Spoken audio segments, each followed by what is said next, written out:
Well, you know, if you live in San Francisco or the Bay Area, you've probably heard and actually now maybe seen our next guest, Mr. Bay Area Radio himself, Greg Sherell. Hi there. How are you? I'm great. It's nice to hear a drawl. I realize yours is a little different, Texas, Virginia, but You're we're from all... Virginia. I think am. you guys talk a little slower than we do. We try, but yours is twangier. It's definitely twangier. Which is not a criticism. I love it. I'm about to go home to see my family, and it comes back. When you go, you start talking like them again, and it just gets like real after you come back, country. we'll hear you on the radio, and they're going to think it's like a Loretta Lynn.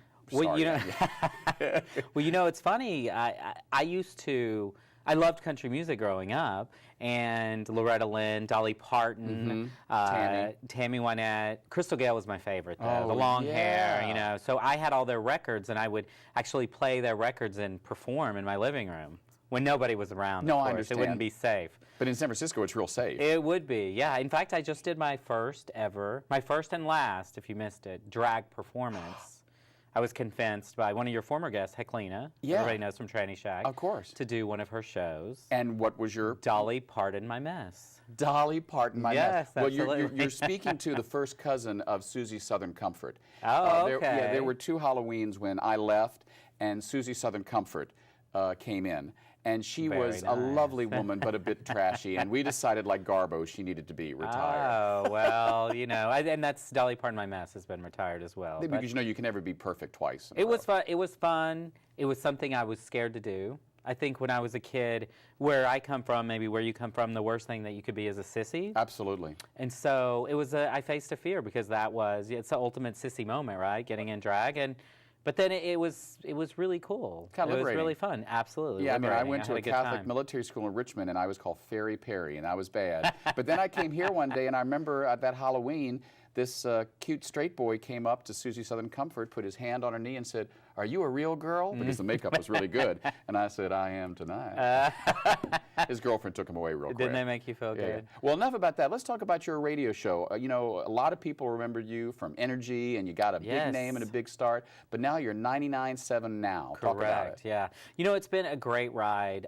The whole thing has been an incredible ride. I mean, I came out here for 6 months, and it's been 8 years now. So it's one of those weird things. My mother keeps asking me, I thought you were coming home. And I haven't. But 99.7 now has been great. Energy was incredible because we were on a station that was very San Francisco, and the signal only reached, you know, San Francisco, a little bit of Oakland, a little down the peninsula.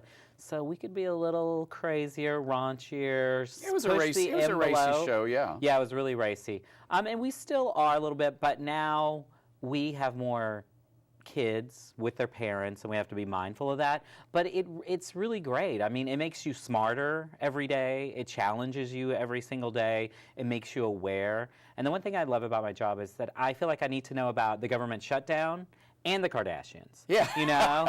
And I can do both at the same time. And you never know where those two may meet. Yeah. And sometimes there are people who are very, you know, they think they're too intellectual to know about this. Or some people, you know, are too trashy to know about that. And so I love about my job, all the worlds collide, and I feel really challenged. Yeah. Now, you also now can be seen. You're the face of the CW, right? Fernando and I are now the face of the CW, CW 44. Yeah. We do a lot of their promos, and we're starting to sort of be the spokespeople of the CW there in our building as well. Yeah. We're all owned by CBS. So it's great. You know, that is, being in the CBS buildings opened up a lot of doors for us. Yeah. Now, you say you've learned a lot, you know, and you have to be, you know, you're smarter now because of the show.